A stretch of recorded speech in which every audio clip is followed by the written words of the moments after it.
अस्सलाम वालेकुम फ्रेंड्स, मैं हूं आपकी होस्ट आसमा बुखारी और आज मैं आपके लिए लेकर आई हूं तंजीला नवाज़ की कलम से तहरीर करदा नावल सफ़र सल्तनत, एपिसोड नंबर 6। चैनल को सब्सक्राइब करें, वीडियो को लाइक करें और बेल आइकन को प्रेस कर दें ताकि आने वाली न्यू नोटिफिकेशन आपको बर वक्त मिल सके और हम आपको नए नए नावल प्रोवाइड करते रहें। जैद इस वक्त सोफ़े पर बैठा हुआ था।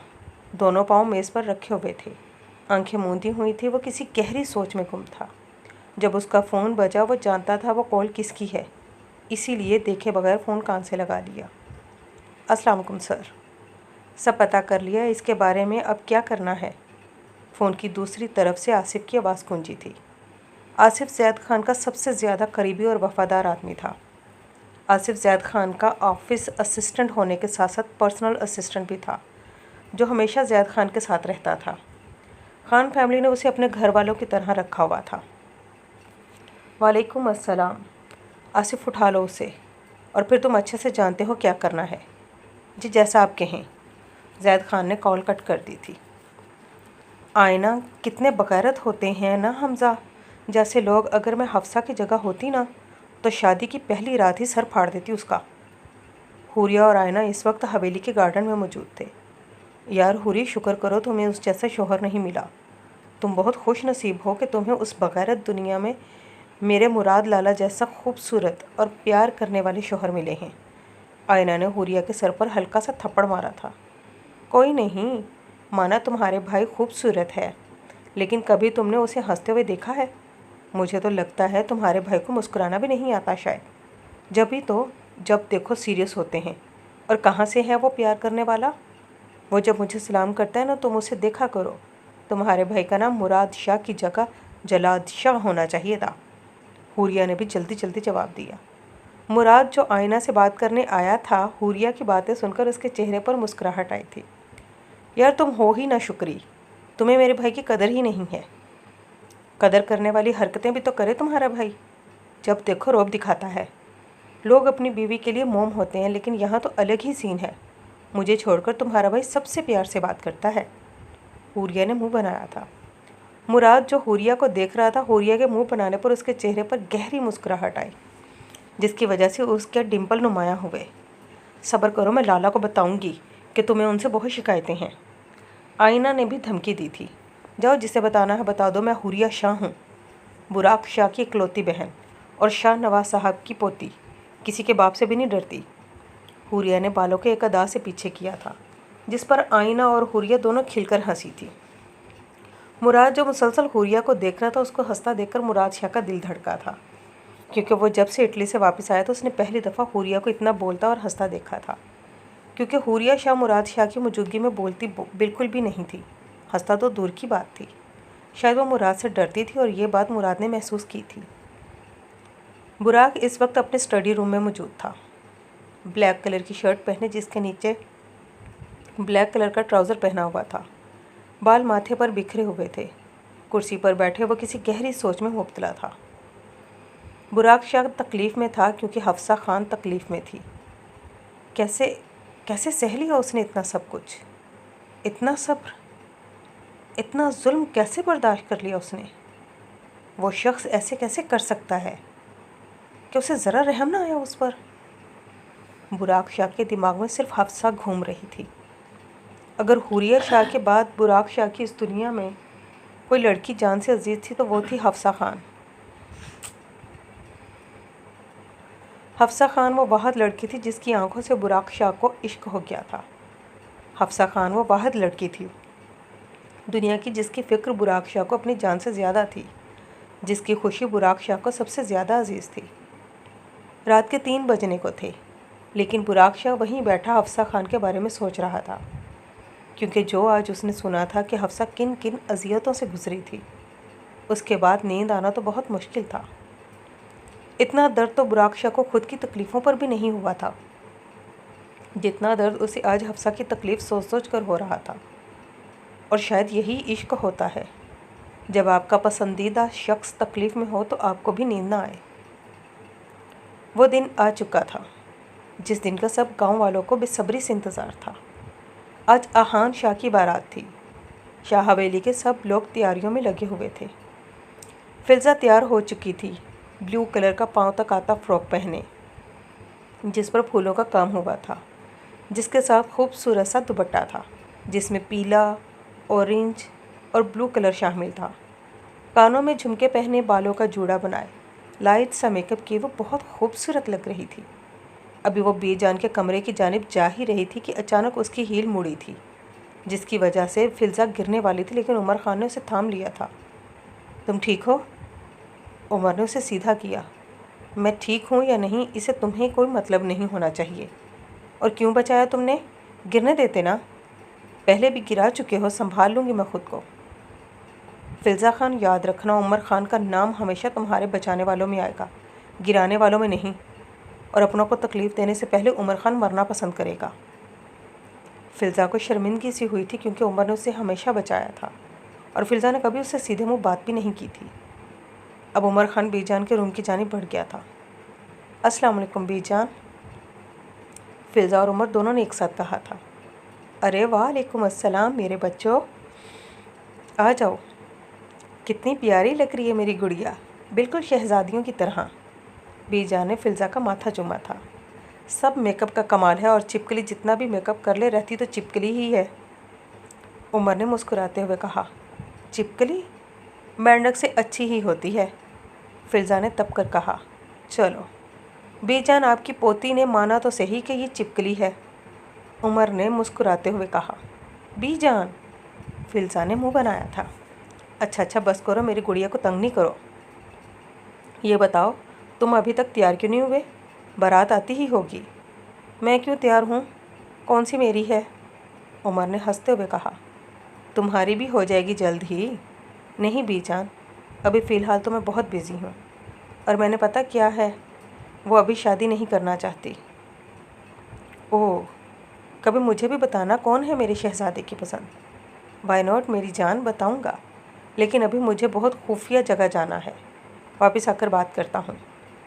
अगर मुझे कुछ हो गया तो फातिहा पढ़ लेना। तौबा करो लड़के, कुछ नहीं होगा। तुम्हें कहाँ जा रहे हो? कौन सी खुफिया जगह? बस ऐसा समझ लें कि किसी को मेरी नीड है, और जहाँ जा रहा हूँ वो जगह बहुत ख़तरनाक है। अब बस दुआ कीजिएगा जिस मकसद के लिए जा रहा हूँ उसमें कामयाब होकर आऊँ। खुदा तुम्हें सलामत रखे मेरे बच्चे, तुम्हारी हिफाजत करे और तुम्हें कामयाब करे। बेजान ने आयतल कुर्सी पढ़कर उमर पर फूंकी थी। खुदा हाफिज़ छिपकली, वैसे मजाक के हटकर प्यारी लग रही हो, अल्लाह नज़र बद से बचाए। उमर प्यार से कहकर जा चुका था। आज पहली दफ़ा उमर को खुद से दूर जाते देख फिल्ज़ा को एक अनजाना सा खौफ आया था, जैसे कुछ बुरा होने वाला है। आहान शाह ब्लैक कलर का 3 पीस का सूट पहने, जिसकी शर्ट वाइट कलर की थी, बाल जेल से सेट किए, वो नीली आंखों वाला मगरूर शहज़ादा आज क़यामत ढा रहा था। लाला, अब ये वाली वॉच पहनेंगे? आयना शाह रूम में दाखिल होते हुए जल्दी से बोली। अरे वाह लाला, अब तो बहुत खूबसूरत लग रहे हैं, माशाअल्लाह, अल्लाह नज़र से बचाए। आयना शाह ने नज़र उतारने वाले अंदाज में कहा। लाला, हुरिया शाह जो भागते हुए आहान के कमरे में आई थी फ़ौरन रुकी। अरे लाला, कितने हसीन लग रहे हैं आप, अल्लाह आपको नज़र से बचाए। हुरिया ने आयतल कुर्सी पढ़कर आहान पर फूंकी थी। अरे तुम दोनों भी शहज़ादियाँ लग रही हो। शुक्रिया, दोनों ने एक साथ जवाब दिया। लाला, आप ये वाली वॉच पहनेंगे? हुरिया ने एक वॉच आहान शाह की सीधे हाथ में पकड़ाई थी, जो ब्लैक कलर की बहुत कीमती वॉच थी। नहीं लाला, आप ये वाली वॉच पहनेंगे। आयना शाह ने आहान शाह के उल्टे हाथ में एक वॉच पकड़ाई थी, जो ब्राउन कलर की थी, और वो भी बेहद खूबसूरत थी। आहान शाह दोनों को मुस्कुराकर देख रहा था। जितनी अजीज़ आहान शाह को आयना शाह थी, उतनी ही अजीज़ उसे हुरिया शाह भी थी। आहान शाह की दुनिया बसती थी उन दोनों में। आओ वोटिंग करते हैं, जिसके वोट ज़्यादा हुए मैं वही वॉच पहनूंगा। और वो तीनों मुराद शाह के रूम की जानिब बढ़ गए, क्योंकि आहान जानता था कि सब वहीं होंगे, क्योंकि मुराद शाह को कुछ ज़रूरी काम था, जिसकी वजह से वो आज शहर से बाहर जाने वाला था। और ये बात सिर्फ आहान, आलिहान और बुराक शाह जानते थे।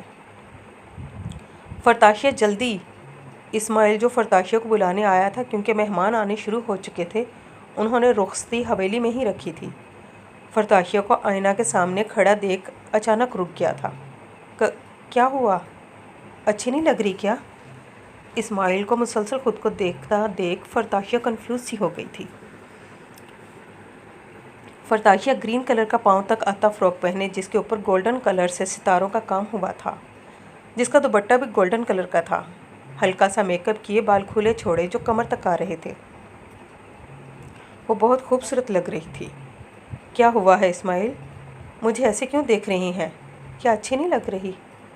नहीं, मैं सोच रहा हूँ तुम इतनी खूबसूरत लग रही हो, कैसे नज़र उतारूँ तुम्हारी? इस्माइल ने फरताशिया के करीब होकर कहा।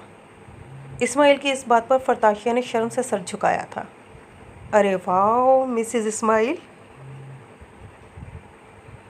आप शर्माती भी हैं क्या? इस्माइल ने छेड़ते हुए कहा। माना कि मिस्टर इस्माइल, आप में शर्म दूर दूर तक नहीं पाई जाती, लेकिन याद रखिए मिसेस इस्माइल में बहुत शर्म है। फरताशिया की इस बात पर कमरे में इस्माइल का कहका गूंजा था। मुराद कब तक वापसी होगी? यार बुराक शायद आज रात तक, या फिर खुदा ही जाने। बकवास नहीं किया करो मुराद। आलिहान ने मुराद को कुशन मारा था, जिस पर मुराद मुस्कुरा दिया था। अभी वो लोग बात कर ही रहे थे कि अहान, आयना और हुरिया शाह कमरे में दाखिल हुए। अहान शाह को देखकर तीनों ने माशाअल्लाह कहा था, क्योंकि आज अहान शाह शहजादा लग रहा था। लाला सच सच बताएं, कौन सी वज प्यारी है? हुरिया ने आलिहान शाह की तरफ देखकर कहा। अहान शाह ने दोनों वॉच आलिहान शाह की जानिब बढ़ा दी। देखिए, आप तीनों सच सच बताएं कि कौन सी प्यारी है। अब की बार आयना बोली थी। अहान, एक काम करो, ब्लैक वाली सीधे हाथ में और ब्राउन वाली उल्टे हाथ में पहन लो। बुराक मामला समझ चुका था, इसलिए मुस्कुराते हुए कहा। बुराक की इस बात पर वहाँ सबको हंसी आई थी। वैसे ब्लैक वाली किसकी है, ये ज़्यादा सूट करेगी? आलिहान ने वाच को देखते हुए कहा। वाह लाला, आपकी चॉइस बहुत ज़बरदस्त है, हुरिया ने खुशी से कहा। जाएं, आज से आप हमारे लाला नहीं हैं, आयना ने मुंह बसूरा था। अरे बच्चे इधर आओ, आलिहान ने प्यार से उसे गले लगाया था। मुराद लाला, आप बताएं कौन सी प्यारी है? आयना ने मुस्कुराते हुए जवाब दिया। मुराद ने एक नज़र आयना की तरफ देखा, जो बहुत खुश थी, और दूसरी तरफ हुरिया शाह की तरफ देखा, जो उसे ही देख रही थी। वैसे ब्राउन वाली अच्छी है। आयना मुराद की बात सुनते ही मुराद के गले लगी थी, जबकि हुरिया मुंह बनाती हुई बुराक के गले लगे उन्हें देख रही थी। लेकिन इस सूट के साथ ब्लैक वाली बेस्ट लगेगी। आयना, जो अभी पूरी तरह से खुश भी नहीं हुई थी, मुराद की बात सुनकर बुराक की तरफ देखा। हुरिया, जो बुराक के गले लगी हुई थी, मुराद की बात सुनते ही खुशी से उछली थी। लाला, 2 वोट हो गए, अब आप यही पहनेंगे। अहान ने मुस्कुराते हुए हाथ आगे किया, और अब हुरिया अहान को वॉच पहना रही थी। आयना ने एक नज़र मुराद को देखा, जो मुस्कुरा रहा था। उसके बाद बुराक को देखा। यार लाला, आप ही मेरे असली वाले लाला हैं। बुराक ने आयना को गले लगाया था। वैसे वॉच प्यारी है, बुराक ने मुस्कुराते हुए कहा। वाकई आपको पसंद आई? हम पहनाएं आपको? क्यों नहीं, आखिर को मेरी गुड़िया की पसंद है। बुराक ने अपना हाथ आयना की जानिब बढ़ाया था। आयना ने खुशी खुशी बुराक को वॉच पहनाई थी। आप लोगों ने जाना नहीं है क्या? मुराद ने सवाल किया। जा ही रही हैं, हमें भी कोई शौक़ नहीं है यहाँ रहने का, आयना ने अपनी नाराज़गी का इजहार किया था। अरे मेरे बच्चा, नाराज़ है क्या मुझसे? मुराद ने आयना का रुख अपनी जानिब करते हुए पूछा। बुराक लाला, कोई कुछ बोल रहा है क्या? कैसे सही होगी मेरे बच्चे की नाराज़गी? मुराद ने सवाल किया था। चॉकलेट आइसक्रीम खाने चलेंगे आप मेरे साथ? आयना की इस बात पर कमरे में मौजूद सब हंसे थे। ओके डन, मैं इस्लामाबाद जा रहा हूँ, जब वापस आऊँगा तो सबसे पहले चलेंगे। यार लाला, अभी आप आए थे, क्यों जाते हैं आप बार बार? आयना ने मुंह बनाया था। बच्चे, एक बहुत अहम केस है, जाना लाजमी है, समझा करो। ओके मुराद शाह, आपको आखिरी दफ़ा माफ़ कर रहे हैं, इसके बाद आप कहेंगे तो हम आपसे बात नहीं करेंगे। आयना शाह मुराद के गले लगी थी। वो ब्लैक कलर के 3 पीस सूट में मलबूस, बाल जेल से सेट किए, वो हमेशा की तरह खूबसूरती का मुजस्मा लग रहा था। ज़ैद खान अभी अर्शिया के कमरे में दाखिल हुआ था। अर्शिया बेड पर बैठी थी। वो लाल कलर के दुल्हन के जोड़े में मलबूस, बालों का जूड़ा किए, दुपट्टा सर पर किए, मेकअप लगाए, कानों में झुमके पहने, गले में खूबसूरत से हार पहने, माथे पर बिंदिया लगाए, वो आज किसी को भी चारों खाने चित कर सकती थी। क्या मैं अंदर आ जाऊं? जी लाला, आ जाएं। अर्शिया के चेहरे पर एक अलग सा रंग था। माशाल्लाह, बहुत खूबसूरत लग रही है मेरी गुड़िया, बिल्कुल किसी शहज़ादी की तरह। ज़ैद ने अर्शिया के सर पर हाथ रखा था। अब वो बेड पर अर्शिया के बराबर बैठा था। क्या हुआ है? नाराज़ हो क्या मुझसे? हाँ, वो ज़ैद खान था जिसे किसी लड़की से कोई फ़र्क नहीं पड़ता था, लेकिन मरियम, अर्शिया और हफ्सा में जान कैद थी ज़ैद की। नहीं, मैं क्यों नाराज़ होने लगी? अर्शिया ने नज़रें झुकाए जवाब दिया। इधर देखो अर्श, सच सच बताओ क्या हुआ है, क्या सोच रही हो? ज़ैद ने अर्शिया का रुख अपनी जानिब किया था। लाला, आप सबको अपना फ़ैसला क्यों सही लग रहा है? आप सबको अहान इतना सीधा क्यों लग रहा है? ऐसा भी तो हो सकता है वो भी हमजा लाला जैसा हो। अर्शिया ने गहरी सांस खारिज की थी। और तुम्हें ये फ़ैसला क्यों गलत लगता है? मैंने ऐसे ही नहीं दे दी अपनी गुड़िया उस सरदार को। तुम्हारे निकाह होने से पहले सब मालूम किया था, लेकिन लोगों को क्या पता कि इंसान अंदर से कैसा है।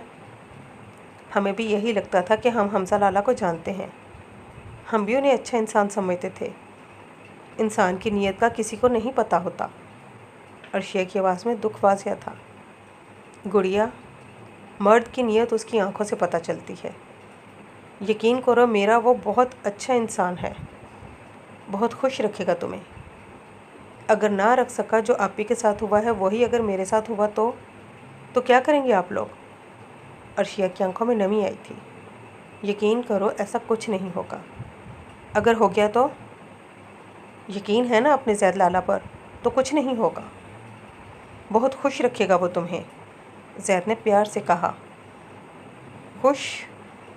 अर्शिया दुखी मुस्कुराई थी। लाला, मेरी खुशियाँ मेरे ख्वाबों से थी और आप सबसे थी, लेकिन आप लोगों ने मेरे ख्वाब मुझसे छीन लिए। मेरा मान, मेरा भरोसा तोड़कर आप लोग खुद भी मुझसे दूर हो गए हैं।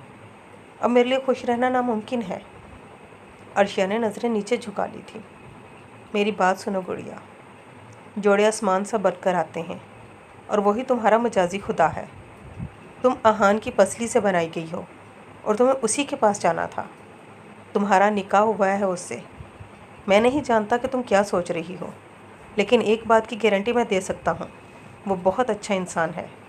मैं ये सब ऐसे ही नहीं बोल रहा, मैंने काफ़ी वक्त गुजारा है उसके साथ, और यकीनन वो तुम्हें बहुत खुश रखेगा। उसके साथ रहकर तुम जान जाओगे सब मर्द एक जैसे नहीं होते। ज़ैद कहकर जा चुका था। नहीं लाला, सब मर्द एक ही जैसे होते हैं। उन्हें कोई एक लड़की कभी पसंद नहीं आ सकती। उनकी ज़िंदगी में पहले से ही कोई ना कोई होती है। उन पर यकीन नहीं किया जा सकता। हर मर्द के अंदर एक हैवान होता है जो वक्त के साथ बाहर आ ही जाता है। सब मर्दों के लिए अपनी अनाएं अजीज़ होती हैं। कोई भी मर्द औरत को इज़्ज़त नहीं दे सकता। अर्शिया ने दरवाज़े की जानिब देखते हुए कहा, जहाँ से अभी ज़ैद गया था। एक आंसू अर्शिया के रुखसार से बहा था जो उसने बेदर्दी से साफ़ किया था।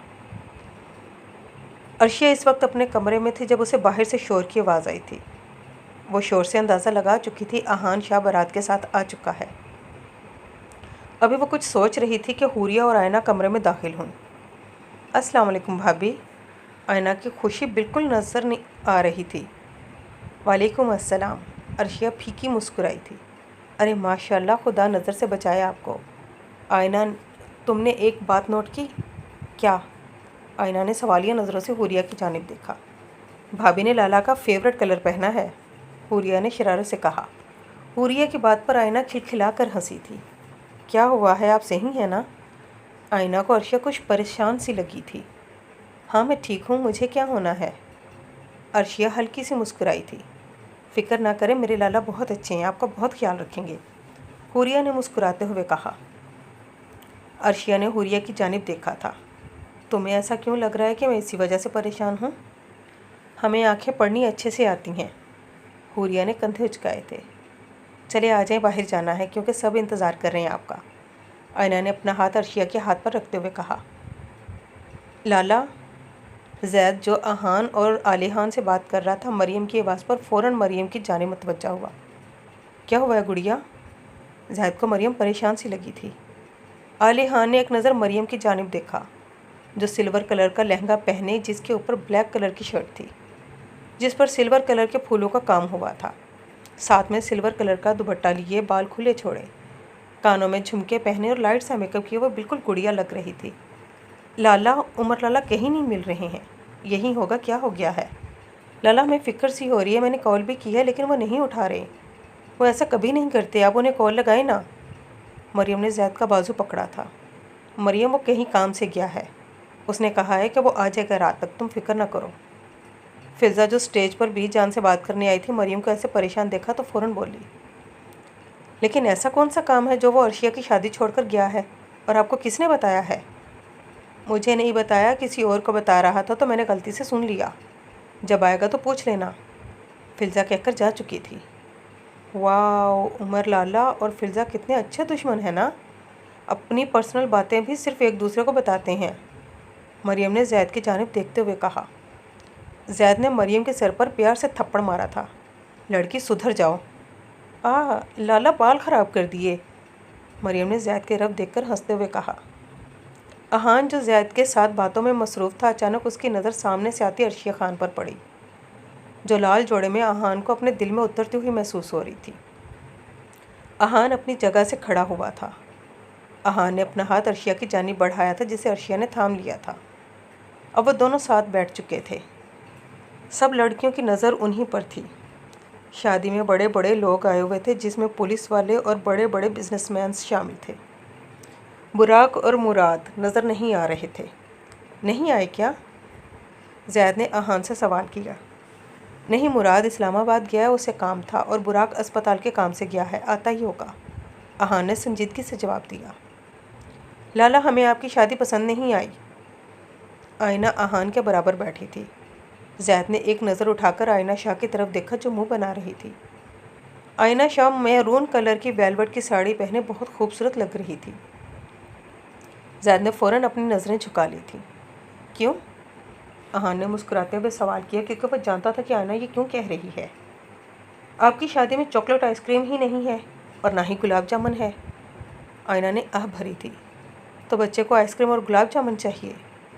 अहान ने सोचते हुए कहा। यार लाला, मुराद लाला तो चले गए, पता नहीं कब आएंगे, आप मुझे आइसक्रीम मंगवा देना। आयना ने अहान का हाथ पकड़ते हुए कहा। कोई ज़रूरत नहीं है। ख़बरदार अहान, अगर तुमने इसकी ऐसी उल्टी सीधी ख्वाहिशें पूरी की। ज़रमीना शाह ने सख्ती से कहा। अम्मी, वो बच्ची है अभी। अहान ने आयना को खुद से लगाते हुए कहा। कोई बच्ची नहीं है ये। तुमने और मुराद ने उसकी हर ख्वाहिश मानकर उसे बिगाड़ा हुआ है। और वैसे भी सर्दियां हैं, अगर इसने आइसक्रीम खाई तो इसका गला ख़राब हो जाएगा और उसकी तबीयत ख़राब हो जाएगी।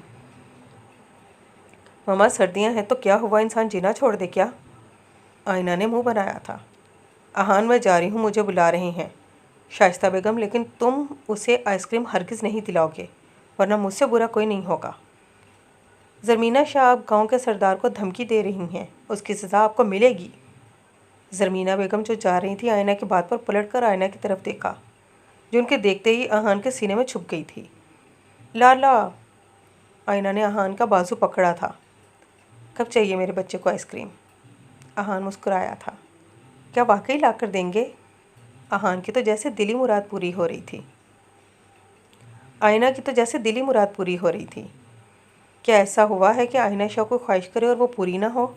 नहीं, आयना हंसी थी। मेरे ख्याल से अब तुम्हारी भी शादी कर देनी चाहिए, फिर तुम्हारा शौहर ही करेगा तुम्हारी फरमाइशें पूरी।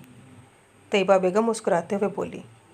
नहीं, उसकी ज़रूरत नहीं है, क्योंकि हमारी फरमाइशें पूरी करने के लिए हमारे मुराद लाला और अहान लाला हैं ना। हफ्सा आपी कहाँ हैं? अर्शिया के सवाल पर ज़ैद ने उसे देखा। यहीं थी, अभी आती ही होगी। लो, आ गई, मरियम ने मुस्कुराते हुए कहा। हफ्सा ब्लैक कलर की साड़ी पहने, कानों में गोल्डन कलर के झुमके पहने, बालों का जूड़ा किए वो जन्नत की हूर लग रही थी। बुराक शाह वाइट कलर का कॉटन का जोड़ा पहने, जिसके ऊपर ब्लैक कलर की वॉस्कट थी। चेहरे पर संजीदगी के लिए वो मगरूर इंसान भला का खूबसूरत लग रहा था। वो दोनों स्टेज की जानिब आ रहे थे। हफ्सा खान आगे चल रही थी, जबकि बुराक शाह 5 कदम के फासले पर उसके पीछे चल रहा था। हफ्सा खान स्टेज पर आते ही मुस्कुराते हुए ज़ैद और मरियम के साथ बैठी थी, जबकि बुराक शाह स्टेज पर आते ही सबसे पहले ज़ैद को गले मिला था, उसके बाद मरियम और हफ्सा को सलाम किया था। अब बुराक अर्शिया के बराबर बैठा था। शादी मुबारक मिसिस अहान। बुराक ने मुस्कुराते हुए कहा, जिस पर अर्शिया भी हल्की सी मुस्कुराई थी। अब रुखसती की तैयारी की जा रही थी। मरियम और आयना अर्शिया को अपने साथ फ़ोटोशूट करवाने के लिए ले गई थी। स्टेज पर सिर्फ अहान मौजूद था। अभी अहान ने मोबाइल पर किसी को मैसेज करके मोबाइल पॉकेट में रखा ही था कि हफ्सा अहान के बराबर सोफ़े पर आकर बैठी थी। मुझे आपसे कुछ बात करनी है। जी मेरी प्यारी साली, बोलें। अहान ने प्यार से जवाब दिया था। मेरी अर्शिया का ख्याल तो रखेंगे ना? अहान जान चुका था कि हफ्सा ये सवाल क्यों कर रही है। जी। अहान मुस्कुराया था। तुम्हें पता है मेरी बहन बहुत अच्छी है, मुझे बहुत अजीज़ है, लेकिन जिन हालात में शादी हुई उसकी वजह से वो बहुत डिस्टर्ब है। वो बहुत डर सी गई है।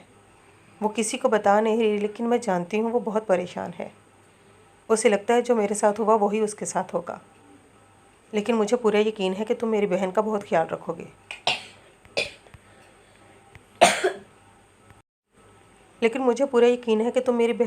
ख्याल रखोगे। तुम्हें मालूम है अर्शिया हमारे ख़ानदान की सबसे बोलने वाली लड़की थी, लेकिन हालात ने उसे बदल के रख दिया है। जो लड़की कभी चुप नहीं होती थी, आज वो बोल ही नहीं रही। वो सबसे नाराज़ है। अम्मी अब्बू मुझसे। उसे लगता है हमने उसके साथ ज़्यादती की है। कैसी ज़्यादती? अहान ने सवाल किया। अर्श का ख्वाब था डॉक्टर बनना, और अभी उसका लास्ट ईयर चल रहा था, लेकिन उसका तुमसे निकाह हो गया और अब वो पढ़ नहीं सकती। मैं नहीं जानती अहान उसका रवैया तुम्हारे साथ कैसा होगा, लेकिन उसकी हर गलती के लिए उसे माफ़ कर देना। वो बहुत गलतियाँ करती है, बहुत उल्टी सीधी ख्वाहिशात करती है। अपना ख्याल भी वो खुद नहीं रख सकती। तुम उसका ख्याल रख लेना। वो बहुत अच्छी है, वो वैसी बिल्कुल नहीं है जैसी वो नज़र आ रही है। वो अंदर से बहुत मोम है। उसे समझना बहुत मुश्किल है। कभी कभी वो बड़ी सी बड़ी बात पर भी नहीं रोती, लेकिन कभी कभी छोटी छोटी बातों पर उसकी आंखों में आंसू आ जाते हैं। वो बहुत हसास है, उसे कभी तकलीफ़ मत देना। हफ्सा की आंखों में नमी आई थी।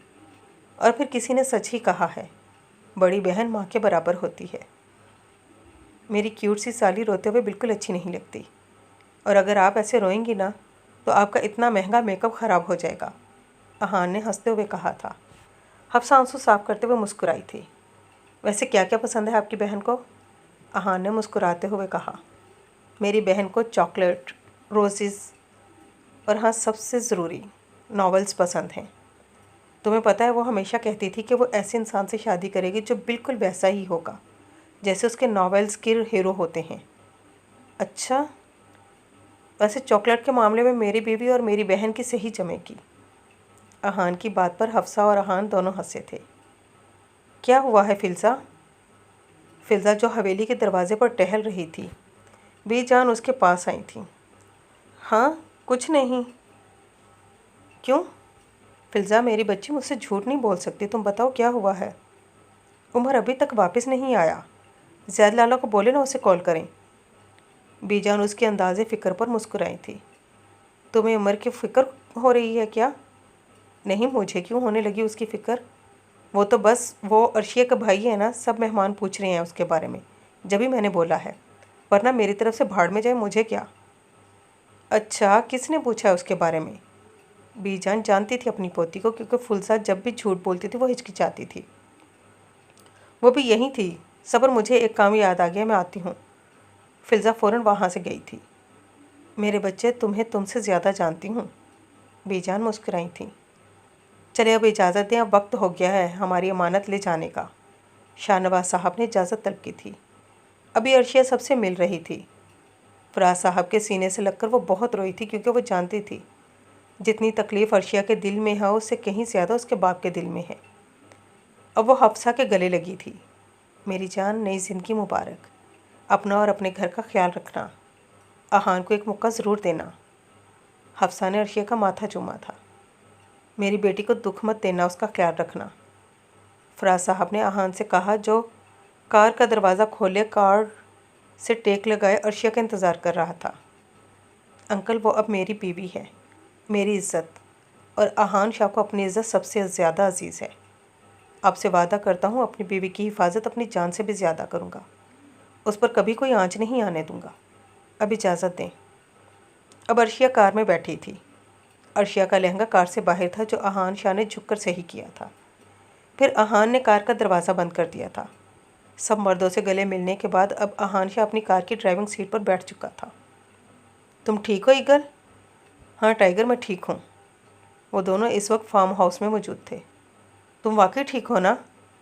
टाइगर ने फिक्रमंदी से कहा। हाँ मैं ठीक हूँ, हमारा काम हो चुका है, अब मैं सुकून में हूँ। चलो कल मिलते हैं, खुदा हाफिज़, ईगल ने टाइगर के गले मिलते हुए कहा। और वो दोनों फार्म हाउस से जा चुके थे। ये फार्म हाउस एक वीरान जगह पर मौजूद था, जहाँ कोई दूसरा घर नहीं था। अर्शिया इस वक्त एक कमरे में मौजूद थी, जो कि गुलाबों के फूलों से सजाया गया था। अर्शिया बेड पर बैठी हुई थी, उसका लहंगा बेड पर चारों तरफ फैला हुआ था। या अल्लाह, क्या करूं मैं? अर्शिया बहुत घबरा रही थी। सीने में एक तकलीफ़ सी थी जो वो किसी को बताना चाहती थी, लेकिन बता नहीं पा रही थी, और कोई उसकी खामोशी समझ भी नहीं रहा था।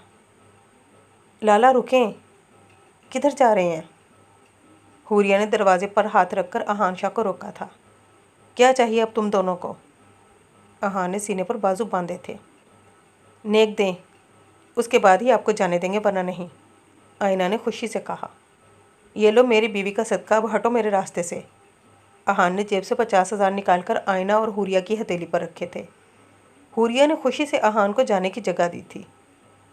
अहान अब कमरे में दाखिल हुआ था। अर्शिया को अपना दिल मुंह में आता हुआ महसूस हो रहा था। अब अहान शाह अर्शिया के सामने बेड पर आकर बैठा था और अर्शिया का घूंघट उठाया था। अर्शिया ने नज़रें उठाकर अहान शाह को देखा था। अहान शाह को अपनी जानिब देखते देख अर्शिया ने फ़ौरन नज़रें नीचे की थीं। आपकी मुँह दिखाई। अहान ने एक लाल कलर की खूबसूरत सी डब्बी अर्शिया की जानिब बढ़ाई थी, जो अर्शिया ने लेकर साइड पर रख दी थी। वो जान चुका था कि अर्शिया इस वक्त गुस्से में है। अहान को अर्शिया का ऐसा करना बहुत अच्छा लगा था। अगर अर्शिया की जगह कोई और लड़की होती तो वो तो खुशी से मर जाती, लेकिन ये अर्शिया खान थे जिसे अहान शाह से नफ़रत थी। उस अहान शाह से नफ़रत जिस पर दुनिया की हर लड़की मरती थी, जिसको पाने की कोशिश हर लड़की ने की थी, लेकिन अहान शाह ने खुद को अपनी बीवी के लिए संभाल कर रखा था। अब देखेंगे नहीं कि क्या है उसमें। अहान का लहजा मोम था, वो सरदार था। अहान शाह जिसके लहजे में हमेशा संजीदगी होती थी, आज उस लहजे में सिर्फ मोहब्बत थी। नहीं मिस्टर अहान, मेरी बात कान खोल के सुनो। मुझे ना तो तुम्हारे गिफ्ट में कोई इंटरेस्ट है और ना ही तुम में, समझे? अर्शिया की आवाज़ ऊंची हुई थी। ओके। अहान ने ड्रॉस पर रखा टिश्यू बॉक्स अर्शिया के सामने रखा। क्या है ये? अर्शिया ने सवाल किया। Tissue box. मैं जानता हूँ आप तकलीफ़ में हैं, आप रो सकती हैं, यहाँ कोई नहीं है मेरे अलावा। ये रहा टिश्यू बॉक्स, ये रहा पानी, और ये रहा अहान शाह का कंधा। अहान का लहजा नरम ही था। अर्शिया ने बेइख्तियार अहान की जानिब देखा। कैसे इंसान हो तुम? मैं तुम पर चीख रही हूँ, अपनी नफ़रत जाहिर कर रही हूँ, और तुम मुझे टिश्यू दे रहे हो? अर्शिया को जैसे हैरत हुई थी। देखें, अगर आपकी तकलीफ़ आज बाहर ना निकली तो कभी नहीं निकल सकेगी, इसीलिए रोकर अपनी सारी तकलीफ़ निकाल दें। और जहाँ तक मुझसे नफ़रत की बात है तो उसके लिए पूरी ज़िंदगी बाकी है, कर लीजिएगा जितनी करनी है। अहान ने एक टिश्यू निकालकर अर्शिया के हाथ में थमाया था। अर्शिया को अहान बहुत अजीब लगा था। सब सही कह रहे थे, वो दूसरे मर्दों की तरह नहीं था शायद। कैसा इंसान है ये? वो तकलीफ़ जो किसी को नहीं दिखी वो उसे कैसे दिख गई? अहान अर्शिया को हैरान कर गया था। नहीं है मेरे अंदर कोई तकलीफ़, और अगर है भी तो अर्शिया खान कभी तुम्हारे सामने नहीं रोएगी, इतनी कमज़ोर नहीं हूँ मैं। अर्शिया के गले में आंसुओं के गोला अटका हुआ था। तकलीफ़ है आपके दिल में, और शायद वो अभी और ज़्यादा हो गई है। और मैं जानता हूँ आप कमज़ोर नहीं हैं, लेकिन इंसान तो है ना, और इंसान कितना ही मजबूत क्यों ना हो, वो बिखरता ज़रूर है। अगर आपको मेरे सामने रोना नहीं रोना तो ना रोएं, मैं बैल्कनी जा रहा हूँ, आप आराम से रो लें, क्योंकि फ़राज अंकल से वादा किया है कि उनकी बेटी को कोई तकलीफ़ नहीं होने दूंगा। अहान कहकर बालकनी में जा चुका था। अर्शिया की आंखों से एक आंसू बहा था। अब वो रो रही थी। चेहरे पर दोनों हाथ रखे वो अपने दिल का सारा दर्द जो 1 महीने से छुपाया हुआ था, आज वो आंसुओं के ज़रिए निकाल रही थी। अहान बालकनी में खड़ा अर्शिया को ही देख रहा था। अब अर्शिया टिश्यू से अपनी आंखें साफ कर रही थी। जब अहान शाह रूम में दाखिल हुआ, कैसा महसूस कर रही हैं आप? जैसा भी करूँ तुमसे मतलब। देखो मेरी बात गौर से सुनो। अर्शिया बेड से नीचे उतरी थी जबकि अहान शाह बेड पर ही बैठा हुआ था। अर्शिया नहीं जानती थी कि वो किससे बात कर रही है, अहान शाह से, गांव के सरदार से जिसके सामने कोई सर उठाकर बात नहीं करता था। अर्शिया उसे हुक्म दे रही थी। जी सुनाए। अहान मुस्कुराया था। पहले तो ये मुस्कुराना बंद करो। अर्शिया गुस्से में थी। अर्शिया उस इंसान को मुस्कुराने से मना कर रही थी जिसकी एक मुस्कुराहट देखने को लड़कियां तरसती थीं। यही तो फ़र्क था बाकी लड़कियों में और अर्शिया खान में। वो औरों से मुख्तलिफ थी, जब भी तो अहान शाह के दिल में लगी थी। ओके, और बोले। अहान ने संजीदगी से कहा, देखो हमारी शादी जिस हालत में भी हुई उस लिहाज से मैं तुम्हें बिल्कुल भी नहीं जानती, इसलिए मुझे वक्त चाहिए इस रिश्ते को आगे बढ़ाने के लिए। अर्शिया ने जल्दी जल्दी कहा था। कितना वक्त चाहिए? अहान शाह समझ चुका था अर्शिया क्या कहना चाह रही है। 1 साल। अर्शिया जानती थी कि इतना वक्त कोई इंतज़ार नहीं करता। ओके, जब आप चाहेंगी तभी हम इस रिश्ते को आगे बढ़ाएंगे। अर्शिया बेड पर बैठी थी क्योंकि अर्शिया को अहान शाह की पुरसुकूनी पर हैरत हो रही थी। अब मेरी बात सुने। देखिए आप मेरी बीवी हैं, मेरी जिम्मेदारी। अगर आपको कुछ चाहिए हुआ तो आप मुझसे कहेंगी। अगर कोई मसला या फिर कोई परेशानी हुई तो आप मुझे ही बताएंगी। मुझ पर भरोसा कर सकती हैं आप। अब आप बहुत थक गई होंगी। चेंजिंग रूम वो सामने है, आप चेंज करके सो जाएं। अहान शाह ने जैकेट उतारकर सोफे पर रखी थी और वॉशरूम में चला गया था। क्या यह वाकई ऐसा है जैसा ज़ैद लाला और बाकी सब बता रहे थे? नहीं नहीं, ये सब दिखावा है। कब तक बर्दाश्त करेगा मेरी बदतमीज़ियाँ? कभी ना कभी तो अपना गुस्सा निकालेगा ना। अर्शिया उठकर चेंजिंग रूम की जानिब बढ़ी की थी। रात के 1 बज रहे थे। फिल्ज़ा हवेली के लॉन्ज में परेशानी से टहल रही थी। बीबी आप किसी का इंतज़ार कर रही हैं क्या? चौकीदार ने फिल्ज़ा को परेशानी में टहलते हुए देखा तो फ़ौरन सवाल किया।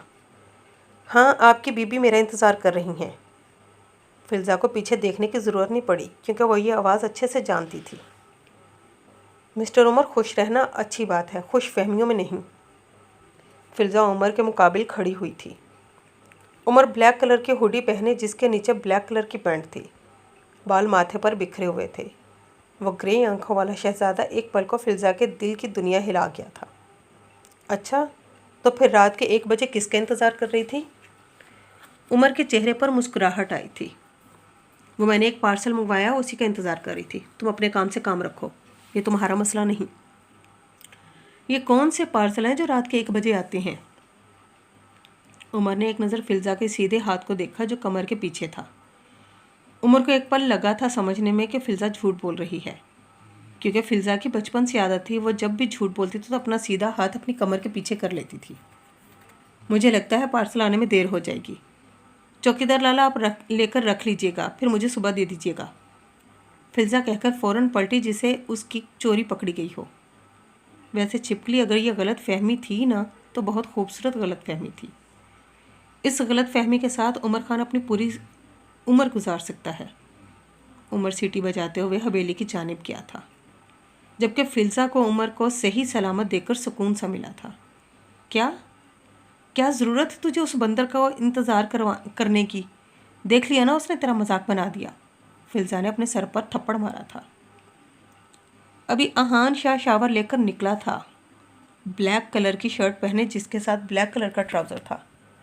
गीले बालों को टॉवल से सिखा रहा था। अभी वो बेड की जानिब बढ़ा ही था, उससे पहले वो बेड पर बैठता अर्शिया ने फ़ौरन अहान का हाथ पकड़कर उसे बेड से दूर किया। क्या हुआ है? अहान को अर्शिया की यह हरकत अजीब लगी थी। दूर हटो इस बेड से। अर्शिया बेड पर अपना फराक फैलाते हुए बोली। Excuse me. No excuse. ये लो अपना तकिया और ये लो ब्लैंकेट और जाओ उस सोफे पर सो। क्या? अहान को तो जैसे हैरत का झटका सा लगा था। क्या इसमें कौन सी बात है? सिंपल सी बात की है और कहा भी उर्दू में है, तो उसमें ना समझने वाली कौन सी बात है? ये नाकाबिले कबूल बात है। ये मेरा कमरा है, ये मेरा बेड है और मैं यही सोऊंगा। तुम्हें बहुत मसले हैं ना, तो तुम जाओ और सोफे पर सो, मुझे वहाँ नींद नहीं आती। तो मैं क्या करूँ? और तुम्हें ये बात कबूल करनी ही होगी। और फॉर योर काइंड इन्फॉर्मेशन, ये कमरा अब मेरा भी है, ये बेड अब से मेरा है। तुम्हें ही शौक था ना मुझसे शादी करने का, तो अब भुगतो। भुगत रहा हूँ। अहान भी चिढ़ा था। मैं नहीं सो रहा वहाँ, अहान ने गुस्से कहा। तो फिर जागते रहो। अर्शिया बेड पर लेटकर अपने ऊपर ब्लैंकेट ले चुकी थी। अहान शाह सोफे पर बैठा गुस्से से उसे घूर रहा था, लेकिन अर्शिया मज़े से लेटी हुई थी। वो अहान शाह था जिसके गुस्से से सब पनाह मांगते थे, लेकिन अर्शिया पर उसका बिल्कुल भी असर नहीं हो रहा था। कहाँ फंस गया मैं? अहान ने माथा मसला था और सोफे पर बैठा अर्शिया को खा जाने वाली नज़रों से देख रहा था। माना मैं खूबसूरत हूँ, लेकिन उसका ये हरगिज़ मतलब नहीं तो मुझे सारी रात घूरते रहो। अर्शिया जानती थी कि अहान गुस्से में है, इसलिए उसका दिल चला रही थी। बिल्ली के ख्वाब में छिछड़े। अहान शाह को भी दिल चलाना अच्छे से आता था। अहान अब सोफे पर लेटा था क्योंकि उसके पास कोई ऑप्शन नहीं था। मुझे सोना है, लाइट ऑफ करो। अर्शिया को जैसे आग लगी थी। तो सो जाओ, सो जाओ ना, मैं कौन सा रोका है। और तुम्हारी इतला के लिए बता दूं, मैं इस गांव का सरदार हूँ, तुम्हारा नौकर नहीं, खुद कर लो। अहान ने भी ब्लैंकेट मुंह पर कर लिया था। तोबा तोबा, एक काम क्या बोल दिया, तुम्हें तो मौत आ गई। और अभी बोल रहा था कुछ चाहिए हुआ तो मुझे बताना। अर्शिया ने टेढ़े मेढ़े मुंह बनाते हुए बोली। कान खोल कर सुना करो, मैंने कहा था कोई काम हो तो बताना, ये ऑर्डर वॉर्डर देने को नहीं बोला था। अहान ने भी उसी के अंदाज में जवाब दिया। अर्शिया जो बल्ब बंद करने आई थी, जो कि सोफे के पास था, अहान की बात पर मुड़कर उसे देखा। पता नहीं वो कौन पागल लोग हैं जिन्होंने तुम्हें सरदार बनाया है, अर्शिया ने जलकर कहा। तुम जैसे ही लोग हैं वो। अर्शिया जो बेड पर लेटी हुई थी, अहान की बात पर अर्शिया ने उसे घूरा। मुझे मालूम है मैं बहुत हैंडसम हूँ, लेकिन इसका यह हरगिज़ मतलब नहीं आप मुझे पूरी रात ऐसे घूरें। सो जाएं। अगर वो अर्शिया खान थी, किसी से ना डरने वाली, अपनी मनमर्जी करने वाली, तो वो भी अहान शाह था, किसी से शिकस्त ना खाने वाला। हारना तो उसकी आदत नहीं थी और जीतना उसकी फितरत में था। अर्शिया ने हार मानने वाले अंदाज में मुंह पर कंबल कर लिया। जैद स्टडी रूम से निकलकर बालकनी में आया था। अब जैद ने अपने मोबाइल पर एक नंबर मिलाया, जो 2 सेकंड बाद उठा लिया गया था। अस्सलाम वालेकुम सर। दूसरी जानिब से आसिफ की आवाज़ गूंजी थी। वालेकुम अस्सलाम। कैसा है मेरा मेहमान? उसे कोई कमी पेशी तो नहीं हो रही ना? जैद ने मुस्कुराते हुए कहा।